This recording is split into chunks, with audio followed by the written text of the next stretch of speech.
एक गांव में रीता नाम की लड़की रहती थी। उसके पापा गांव की हवेली के गार्ड थे। रीता हवेली में खेलने आया करती थी। मालिक का बेटा साथ में खेलता था। दोनों बहुत अच्छे दोस्त थे। रीता जिस दिन खेलने नहीं आती तो मलिक का बेटा, जिसका नाम रोहन था, वो पूछता, अंकल जी रीता क्यों नहीं आई? रीता के पापा बोले, बेटा तबीयत खराब है।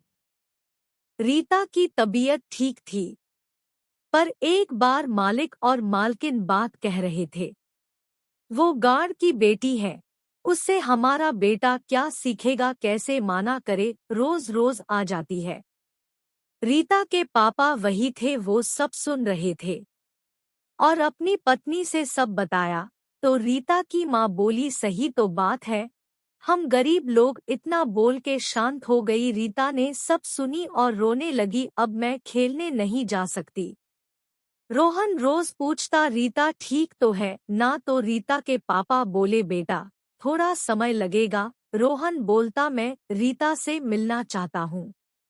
पापा बोले, एक दिन चलना। 7 दिन हो गए। रोहन का परिवार शहर चला गया, किसी को नहीं पता चला कहाँ गए। अब रोहन की पढ़ाई पूरी हुई, वो काफी समझदार हो गया था। रोहन वापस हवेली आता है। वहाँ दादा दादी थे, वो रीता को ढूंढने आता है। रीता लोग भी कहीं और शिफ्ट हो चुके थे, फिर भी वो पता कर उनके घर जाता है। रीता की माँ से मिलता है, उनके पैर छू के बोलता है, पहचाना आंटी जी मैं रोहन? वो खुश होती है और बोलती है, जीते रहे बेटा, तू कहाँ था? वो सब बताता है कि पढ़ाई के लिए बाहर रहता था। आंटी जी रीता के पापा को पूछता है, तो रीता की मम्मी बोली, बेटा वो नहीं रहे। वो शांत हो गया, फिर बोला, आंटी जी घर में आप ही तीनों हो, खर्च कैसे चलता है? मम्मी बोली, बेटा थोड़ा बहुत रीता जॉब में कमा लेती है।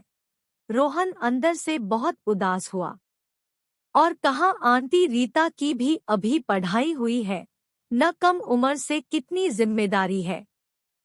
मम्मी बोली, बेटा भगवान उसे खुश रखे। इतना सुन रोहन चले जाता है।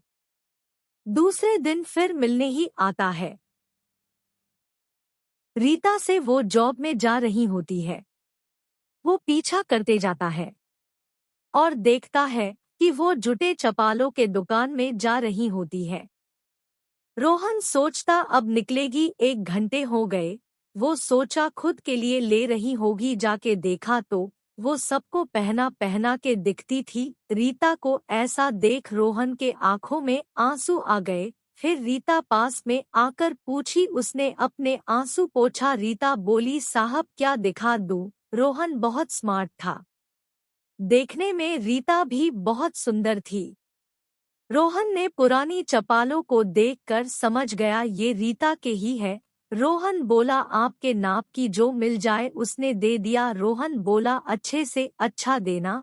रीता जी साहब। रीता ने उन चपालों को देखकर सोची, ऐसा मेरे नसीब में कहा। रोहन को देख रीता सोचती है, कौन खुशनसीब के किस्मत में होंगे ये साहब, एक घमंड नहीं। रोहन चला गया और दूसरे ही दिन सुबह 4 बजे रीता के लिए कपड़े, जरूरत की चीज सब रख दरवाजे के पास रख के चले गया।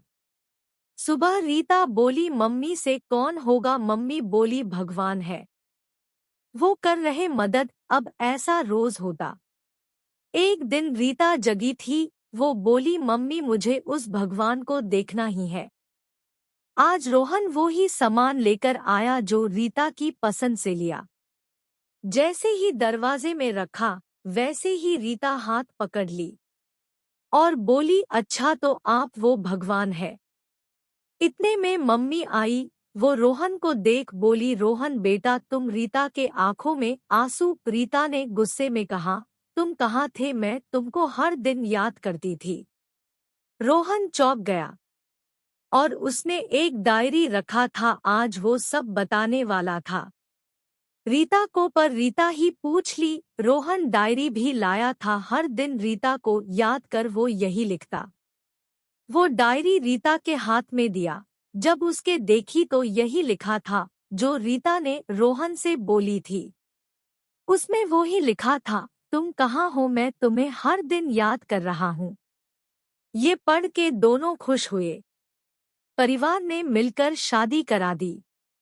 रोहन की फैक्ट्री थी। वो ऑफिस जाता, अच्छा रहन सहन रीता का हो गया। रीता सुंदर थी तो रोहन के घर वाले भी पसंद कर लिए। आज रोहन और रीता खुश है। रोहन ने रीता की मम्मी को भी साथ में रखा है। दोस्तों, ऐसी नई नई कहानियाँ सुनने के लिए सब्सक्राइब करें।